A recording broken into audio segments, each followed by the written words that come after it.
नमस्कार, श्री स्वामी समर्थ। आजच्या व्हिडिओमध्ये आपण चातुर्मासात गोपद्म व्रत कसं करायचं याबद्दल आपण माहिती घेणार आहोत।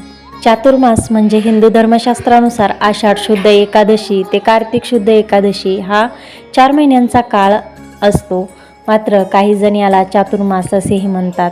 चातुर्मास आषाढ शुक्ल चतुर्दशीला सुरू होतो आणि कार्तिक पौर्णिमेपर्यंत चालतो। चातुर्मासातल्या देवशयनी एकादशीला देव झोपतात आणि प्रबोधनीला उठतात अशी धारणा आहे। या काळात हिंदू धर्मात यज्ञोपवीत संस्कार, मुंज, विवाह, दीक्षाग्रहण, यज्ञ, ग्रहप्रवेश, गोदान इत्यादी शुभ कर्म केली जात नाहीत। भागवत पुराणानुसार विष्णूच्या निद्रेस हरिशयन म्हटले जाते। चातुर्मासात गोपद्म व्रत कसे करावे? अखंड सौभाग्य, सांसारिक सुख, घराच्या भरभराटीसाठी हे व्रत केलं जातं।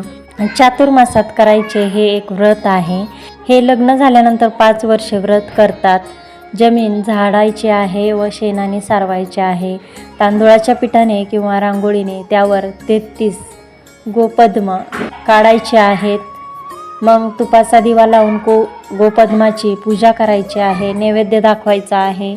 आषाढ शुद्ध दशमी किंवा एकादशीला या व्रताची सुरुवात करतात। चातुर्मास व्रताच्या पहिल्या दिवसापासून 4 महिने महिला हे व्रत पाळतात।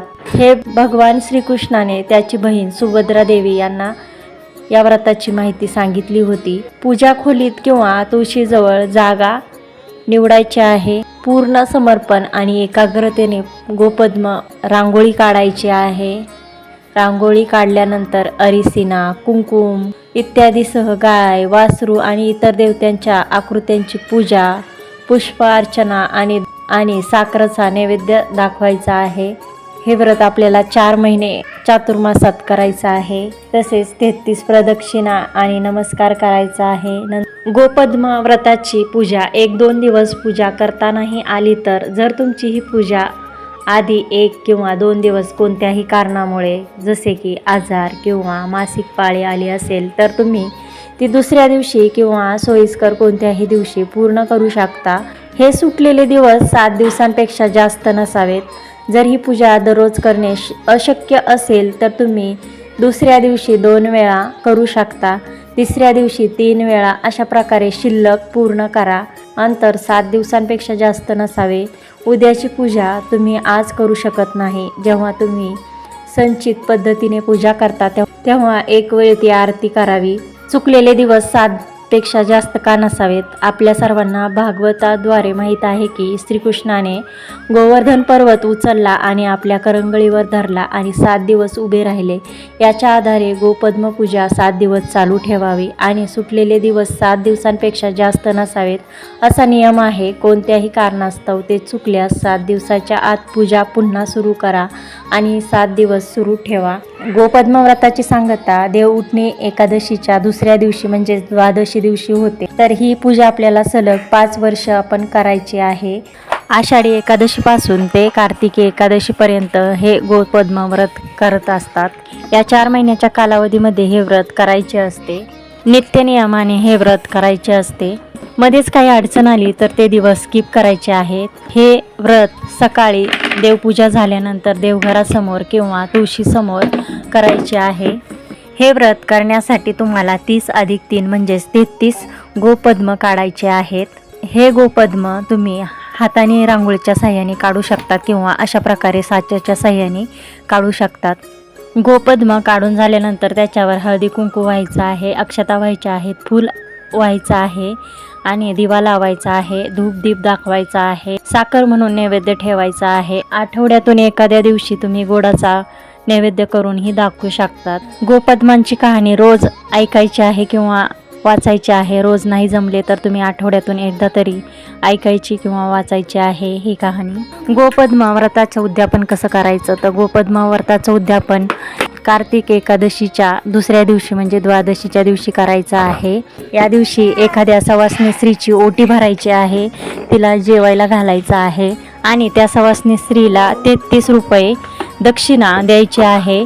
दक्षिणेऐवजी तुम्ही एखादी 33 रुपयामध्ये वस्तू जी येत असेल तीही तुम्ही देऊ शकता किंवा 33 रुपयामध्ये ज्या सौभाग्य अलंकाराच्या वस्तू आहेत त्या तुम्ही खरेदी करून त्या स्त्रीला देऊ शकतात। तर अशा प्रकारे गोपद्म व्रताचे उद्यापन करायचे आहे। गोपद्म व्रताची कहाणी। ऐका गोपद्मांनो, तुमची कहाणी स्वर्गलोकी इंद्रसभा, चंद्रसभा, कौरवसभा, पांडवसभा इत्यादींची 5 सभा बसल्या आहेत। ताशे मर्फे वाजत आहेत, रंभा नाचत आहेत, तो तुंबुऱ्याच्या तारा तुटल्या, मृदुंगाच्या मेऱ्या फुटल्या। असे झाल्यावर सभेचा हुकूम झाला, करा रे हाकारा, पिटारे डांगोरा। गावात कोणी वान वशा वाचून असेल त्याच्या पाठीचा 3 बोट कंकर काढा, तंबुऱ्याला तारा लावा, कीर्तन चालू करा, रंभा नाचत्या करा। असा हुकूम झाल्यानंतर कृष्णदेव आपल्या मनात भ्याले, माझी बहीण सुभद्रा हिनं काही वानवसा केला नसेल। तेव्हा ते उठले, तिच्याकडे जाऊन चौकशी केली, तिनं काही वानवसा केला नाही। नंतर कृष्णांनी तिला वसा सांगितला, सुभद्रे सुभद्रे, आखाड्या दशमीपासून 33 गोपद्म देवाच्या द्वारी काढावीत, तितकीच ब्राह्मणाच्या द्वारी पिंपळाचे पारी, तळ्याचे पाळी व गाईच्या गोट्यात काढून पूजा करावी। हा वसा कार्तिक दशमीस पूर्ण करावा। याप्रमाणे 5 वर्ष करावं। उद्यापनाच्या वेळी कुवारणीस जेवायला बोलवावी। पहिल्या वर्षी विडा द्यावा, दुसऱ्या वर्षी चुडा भरावा, तिसऱ्या वर्षी केळ्याचा फणा द्यावा, चौथ्या वर्षी उसाची मोळी द्यावी, 5व्या वर्षी चोळी परकर नेसून आपल्या वशाचं उद्यापन करावं। असं सांगून कृष्ण पूर्व ठिकाणी येऊन बसले। नंतर लागलीच सुभद्रेनं सांगितल्याप्रमाणे केलं। पुढं सभेत कळलं, सुभद्रा वानवशाशिवाय आहे असं समजल्यावर तिकडं दूध जाऊन पाहतात, तो तिनं वसा बसला आहे। पुढं येता येता गावाबाहेर एक हत्तीण वानवशाशिवाय त्यांना दिसली। ती दक्षिणेस पाय उत्तरेस डोकं करून निजलेली होती। तेव्हा तिच्या पाठीचा कंकर काढून नेला। नंतर तंबोऱ्याच्या तारात जोडल्या, मृदंगाच्या भेऱ्या वाजत्या केल्या, तशाच रंभा नाचत्या केल्या। जसा ह्या व्रताच्या योगानं सुभद्रेवरचं संकट टळलं, तसं तुमचं आमचं टळो। ही 60 उत्तराची कहाणी 5 उत्तरी सुफळ संपूर्ण। या कथेचं तात्पर्य काय आहे? प्रत्येकाने नेमधर्माने वागावे म्हणजे सुख मिळते। तर घराच्या सुख समृद्धी सौभाग्य प्राप्तीसाठी, अखंड लक्ष्मी प्राप्तीसाठी चातुर्मासामध्ये हे गोपद्म व्रत नक्की करा। तर आजच्या व्हिडिओमध्ये आपण चातुर्मासामध्ये गोपद्म व्रत कसं करावे याबद्दल माहिती घेतलेली आहे।